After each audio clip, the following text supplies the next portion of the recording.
Today we're going to talk about inductors. In previous videos we talked about capacitors, which are a very simple electronic component, just two conductors separated by an insulator. An inductor is equally simple. It's just a piece of wire that's wrapped into a coil. So how can a coil of wire make a useful electronic component?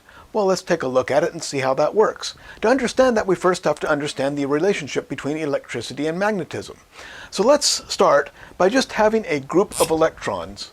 I'll just draw 6 dots here representing some electrons that are just sitting in space and not moving, and there's nothing special about them when they're not moving.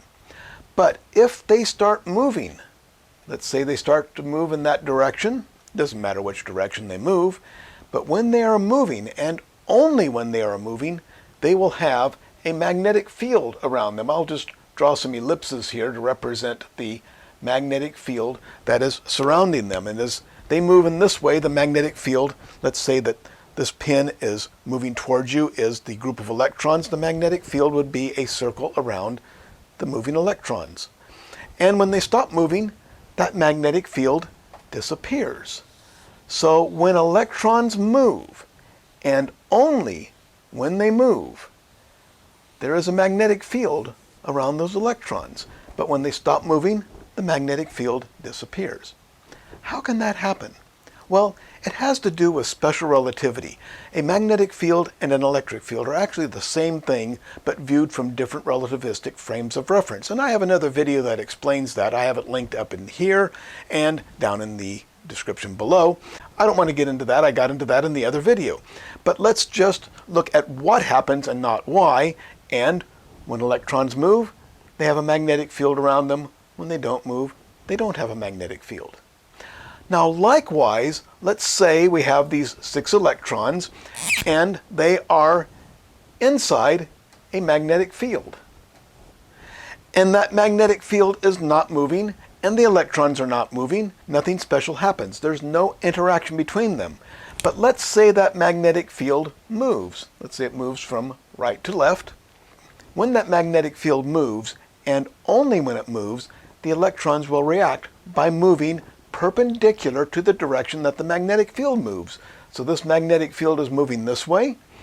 The electrons will move perpendicular to it. It depends on the polarity of the field, but let's just say that the polarity in the motion is such that these electrons now move in that direction. So the magnetic field is moving this way, the electrons are moving that way. Now it's a little more complicated than that because of the way they interact, the fact that the electrons have a magnetic field around them as well. When they're moving, it gets kind of complicated, and then they will actually move in a curve. But in a wire, they're confined, and so it doesn't matter. So we'll just assume that they move in a perfect right angle to the movement of the magnetic field. But when that magnetic field stops moving, the electrons stop moving. And of course, if the magnetic field moves in the other direction, the electrons will move in the other direction. So once again, this all has to do with the interaction of electric fields and special relativity. And I talk about that in another video, but that's just what happens. So once again, electrons are not moving, nothing special. But if the electrons move, they have a magnetic field around them. When they stop moving, the magnetic field disappears. And of course, when they start moving, the more electrons you have moving and the faster they're moving, the greater that magnetic field. So as they start to move, that magnetic field builds. As they stop moving, it collapses. So we now have a moving magnetic field. They start to move, magnetic field builds up. If they're moving at a steady rate, steady number of electrons, in other words, a steady current, that magnetic field will be steady. But if they stop moving, in other words, the electric current drops, that magnetic field will collapse. So moving electrons create a magnetic field. As they start to move, it builds up and actually have the magnetic field getting bigger, so the magnetic field is moving. And as they stop, that magnetic field collapses, and we get the magnetic field moving in the opposite direction. And once again, when you have electrons in a moving magnetic field, the electrons will move at a right angle to that magnetic field. So that is the interaction between electrons and magnetic fields. Now let's take the next step and see how that leads to how an inductor works. So let's just have a wire here. And of course that wire is full of electrons, free electrons that are free to move about. As long as there's nothing to make them move, they're just going to just drift in one direction or the other, whichever way they want to move. If one electron goes this way, another one has to go back to take its place so that the electrons stay evenly distributed inside the wire. And so any magnetic field from these electrons moving and drifting around is going to be canceled, because if one's moving this way and the other one's moving the other way, we have no magnetic field around that wire. Now let's put some voltage across it. Let's put positive to there, negative to there, and the lower voltage, or the negative voltage, is going to repel the electrons and cause them to move in the opposite direction. So I put the voltage like this, the electrons will move. So what's going to happen? Of course, I'm going to get a magnetic field around that wire. And when I take this voltage away, the electrons will stop and the magnetic field disappears. Okay, that's something we've already established.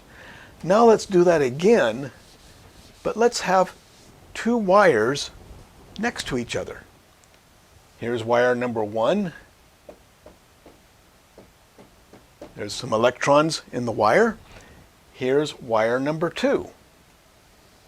And here's some electrons in the wire. Okay, no voltage is applied to the wires. Nothing special is happening.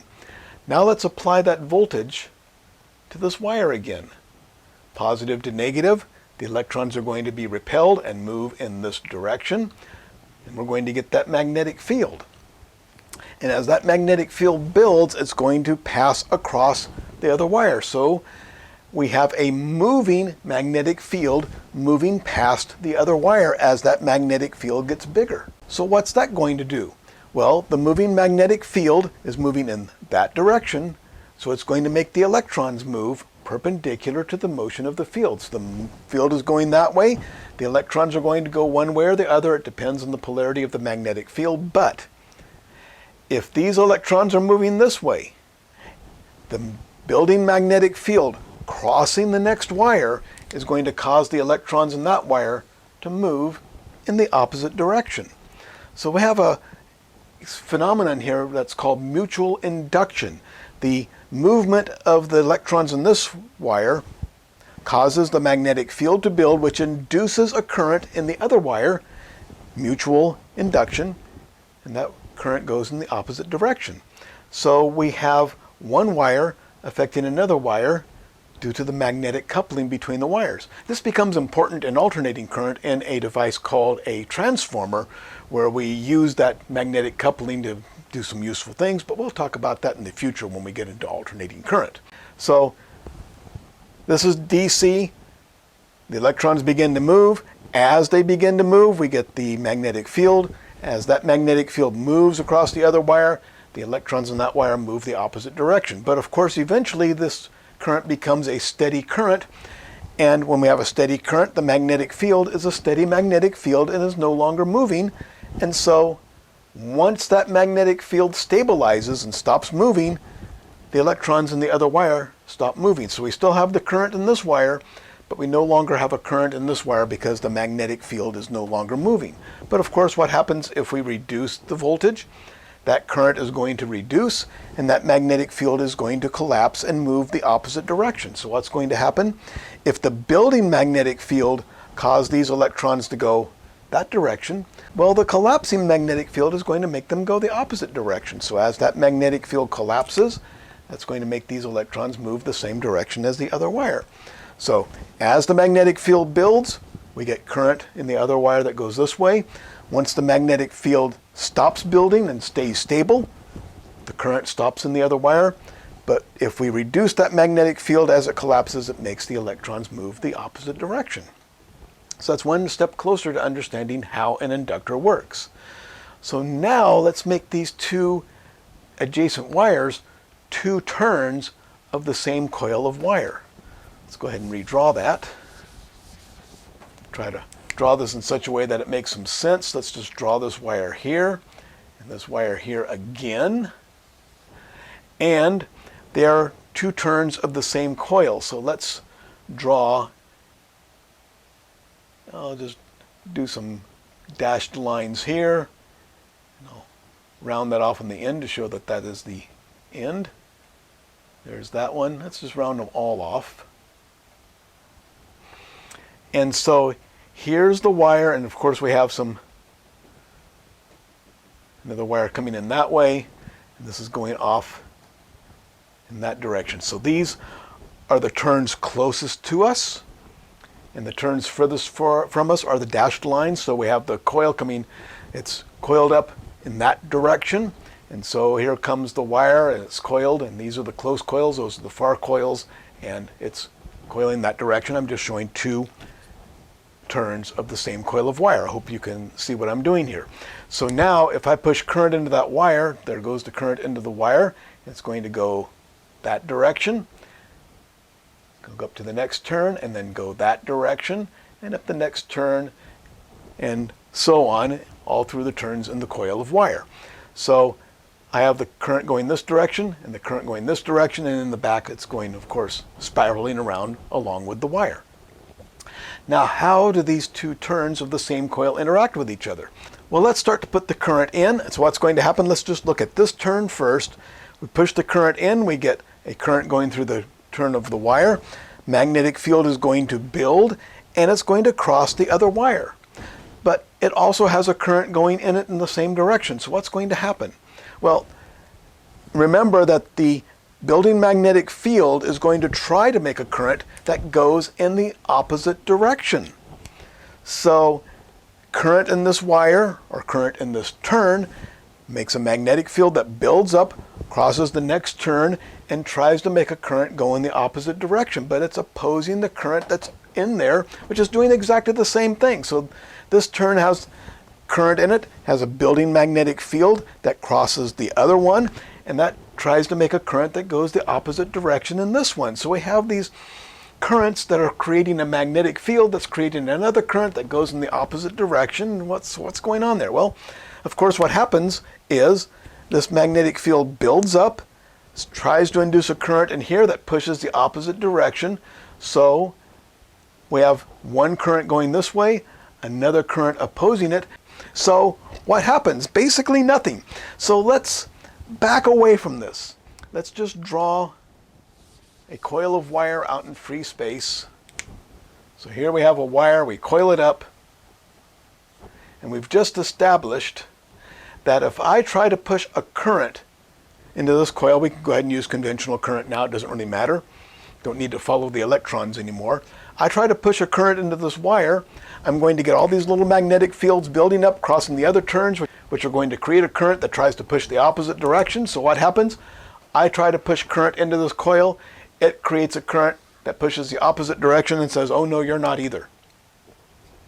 So when I try to push a current into a coil of wire, the coil of wire pushes back.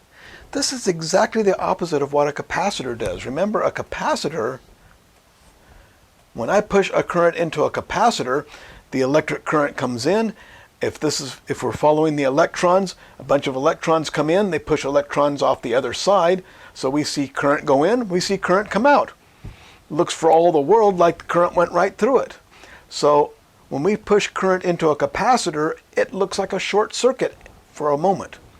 But the inductor looks exactly the opposite. We try to push a current into it, it looks like an open circuit.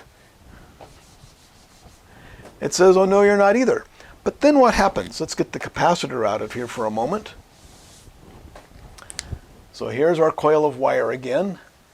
We try to push a current in. The coil of wire, because of the building magnetic field, causes a voltage to build that tries to push a current the other direction. It says, no, you're not either. So it looks like an open circuit. But what happens? Eventually that current is going to build up, and that magnetic field is going to stop building. So now after a while, we have, here's a drawing of the magnetic field around that coil. There's a current going in, it's going right through and coming out. Why is it going through? Because now this magnetic field is no longer moving. If the magnetic field is not moving, it has no effect on the currents in the wire. It's not generating currents, it's not pushing back or anything. So after a while, the coil looks like exactly what it is, just some wire. As long as that magnetic field is not moving, it's not affecting the current, and the current goes through it just like it's a piece of wire, which is what it is, which is just the opposite of the capacitor. Remember what happens to the capacitor Eventually, we get these electrons going in, they push electrons off. It looks like a short circuit because current goes in, current comes out, looks like the current goes right through. But after a while, these electrons build up, and there's no more electrons over here, the current stops, and the capacitor looks like what it is, an open circuit. The inductor did exactly the opposite. After a while, that magnetic field finally stopped moving, and we have a steady current, steady magnetic field, no interaction, and the current goes through the inductor just like it's a piece of wire, which is what it is. Now what happens if I stop the current?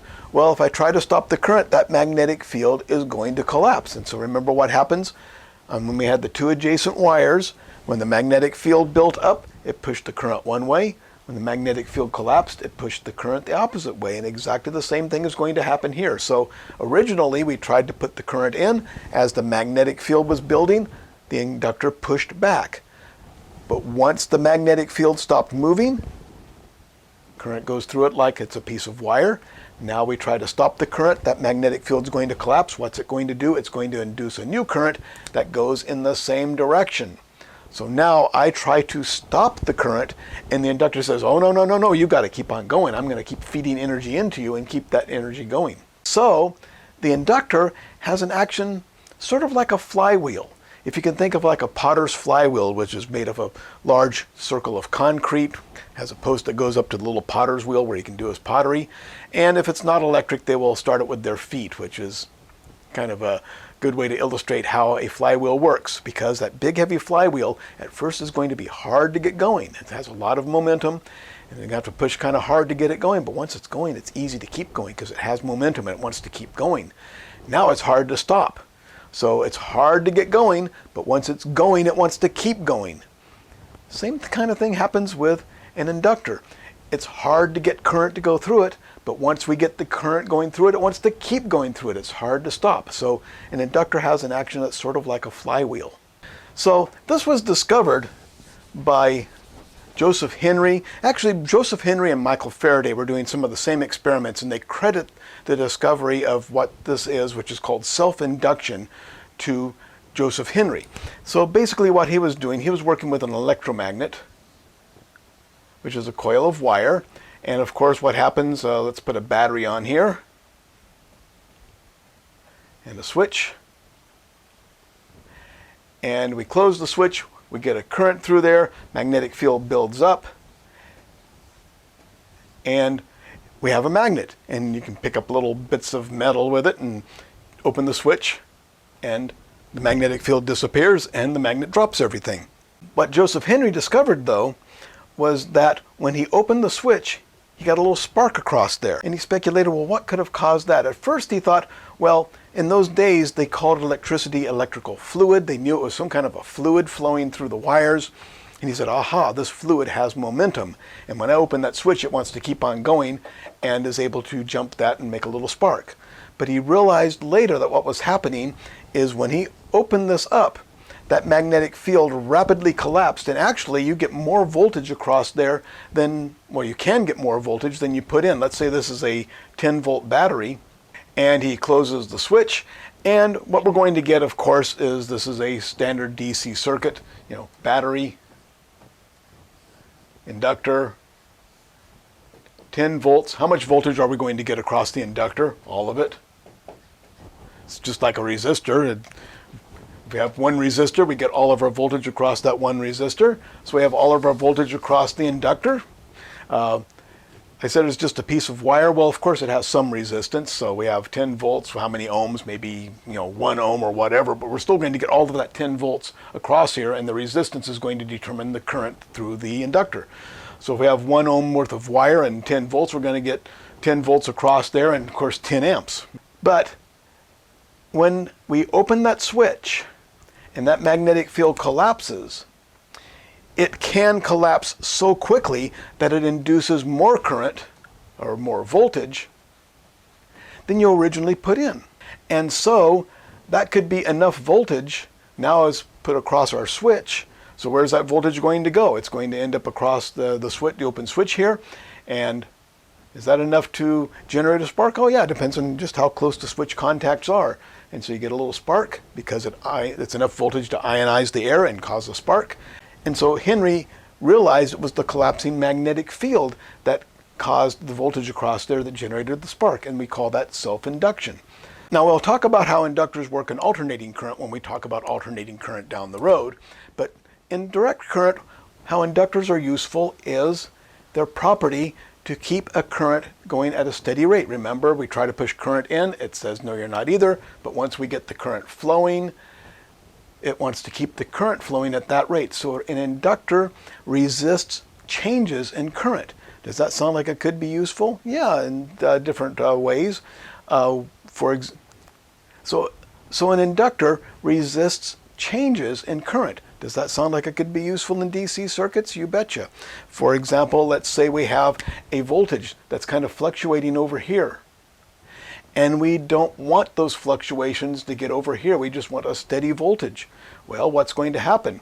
As this voltage tries to go up, the inductor is going to push back.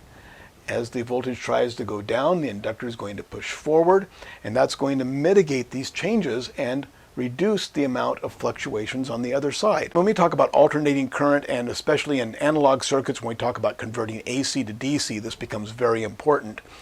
When we have an alternating current that we have to convert to DC, well, an inductor can be very useful to filter out any residual alternating current, which is left over in one circuit, from getting to the other. Also in radio circuits where we have, once again, alternating current of very high frequencies, and then we have some other circuit over here. We don't want these fluctuations to get over to the other circuit. Yeah, put a coil in between. In those cases, it's called a choke coil. So if we're using it in DC circuits to filter out fluctuations over here, we call it a filter. But if we're trying to keep radio frequency from getting from one place to another, we call it a choke. Why do we call it a different name? Well, it's just the way we name things. It just depends on what the job is. So we might hear of choke coils or filter coils. In either case, they're trying to get fluctuations in one circuit from getting over to another. So very common use of inductors. Now, in alternating current, we can use inductors to make tuned circuits, to make filters, to make oscillators, but that's for down the road when we talk about alternating current. So there we have it, the basics of an inductor. It acts like a flywheel. We try to push current in, it tries to push back, but once the current is flowing, it lets it flow freely, and then it tries to keep the current flowing. It's hard to stop. Hard to start current flowing through an inductor, hard to stop it once it starts. And that's the basics of what they do, at least in DC circuits. If you found this video useful and informative, please give me a thumbs up down below. It really helps the channel. And subscribe, because that not only informs you when I put new videos up, but it really helps the channel also. And a big thank you to my patrons at Patreon. I could not make these videos without your support. If you want to help me put these videos online and keep real vocational education free at vocademy.net, you can go to patreon.com/join/vocademy and pledge your support. And again, a big thank you to my patrons who make this possible, and a big thank you to everyone for watching.